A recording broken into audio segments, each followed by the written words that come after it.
Salve, salve torcida do Fantasma, salve, salve torcida aí do futebol paranaense. O Operário, alérgico ao G4 da Série B, viajou até Manaus e foi derrotado pelo Amazonas por 2-0. Vamos repercutir um pouco aí sobre como foi o jogo. Eu sou o Diego Pinheiro e você está na KD Esportes, o canal do futebol paranaense.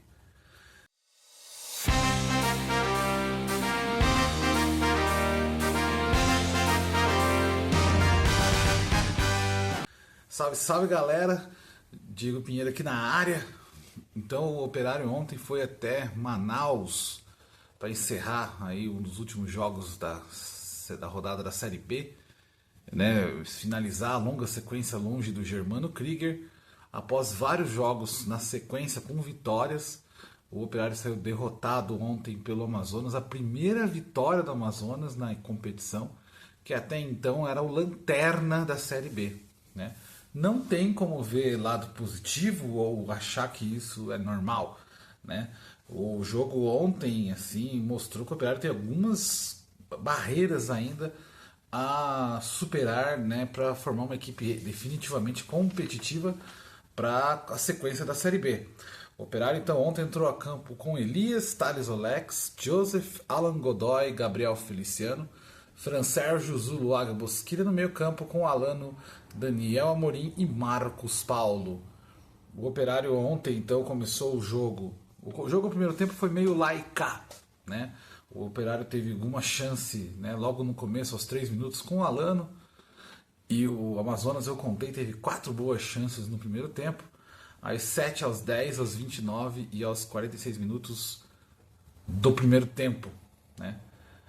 E o Operário controlava as ações e dava chance para o Amazonas contra-atacar, né? O Elias fez algumas boas intervenções no primeiro tempo, mas o Operário conseguiu impor o seu ritmo de jogo no finalzinho do primeiro tempo. Ele criou a maior parte das chances e 2 lances foram cruciais ali para o resultado de ontem. Um do Marcos Paulo, né, que a Bosquilha fez a bola atravessar por quase toda a área, encontrou o Marcos Paulo livre na esquerda e ele finalizou com displicência, né, finalizou mal. E o lance aos 43 minutos que o Daniel Amorim fez o mais difícil, que foi driblar o goleiro com o jogo de corpo e novamente pecar na finalização para fora, uma finalização que ali um gol mudaria o rumo da partida, né? O Amazonas já teve um lance no final do primeiro tempo e o primeiro tempo acabou 0-0, né?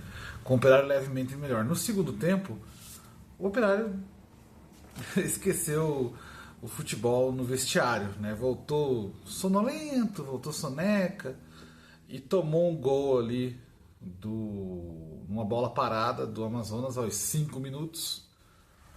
Aí o Operário foi sair pro jogo e foi ter uma chance no segundo tempo só aos 23 minutos. Então, assim, o Operário não, né, criou perigos. Então, assim, o Operário levou 1-0 e não parecia que ia virar. Não tava o Bosquilha estava bem marcado ontem, né? E a gente só depende dele, da impressão. O Bruno Pivetti, ele sempre faz substituições que ele troca as peças, ele não troca o esquema tático, né? Então, assim, ontem eu acho que daria para ter arriscado, daria para ter tentado mudar o esquema tático, tentado achar alguma alternativa, né?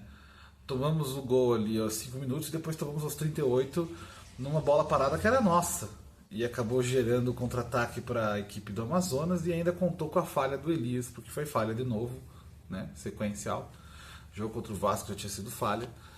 E aí o Operário foi derrotado, né? E o Amazonas comemorou muito a primeira vitória na Série B, tirou eles inclusive da zona do rebaixamento, eles estavam em último. E o Operário perdeu a chance de colar no G4, né? Então, alérgico aí ao G4. Acho que assim, a gente é muito dependente do Bosquilha. Se o Bosquilha tá bem, a gente tá bem. Se o Bosquilha tá mal, a gente tá mal. Se ele é bem marcado, a gente se ferra. Isso, eu acho que a gente deveria ter alternativas, né? Não sei se eu gosto muito do Fran Sérgio ali na vaga do Jace. Ele não é tá muito longe de ser ruim. Ele é um bom volante, mas talvez eu atuasse com um índio, né? Eu acho que talvez funcionasse melhor. E, puxa, a gente tá perdendo muito gol, né? E aí, se a gente tá perdendo muito gol, se a gente tem, por exemplo, o Ademilson no banco, que até entrou ontem, mas entrou e não teve oportunidade. Se a gente tem o Ademilson no banco e ele tem números melhores de aproveitamento do que o Daniel Amorim, por que não trocar, né? No ataque. Lógico que o Daniel Amorim é 1000 vezes melhor que o Mingote que estava antes, mas se a gente tem um jogador que tem um índice de aproveitamento melhor, por que não? Porque veja, ontem o Bosquilha estava bem marcado, o esquema tático não encaixou, tivemos poucas chances, deveríamos ter aproveitado melhor, né? Então é isso. O próximo compromisso, né, do Operário é contra o Atlético Paranaense, domingo, de volta ao Germano Krieger, né? Vamos voltar para nossa casa. Contra o Atlético Paranaense perdemos a chance de chegar aí com a bola toda, né, com 5 vitórias seguidas, enfim. Mas vamos tentar recuperar esses pontos em casa, pontos que podem fazer falta ali na frente. Beleza? É isso aí. Valeu, obrigado e até a próxima!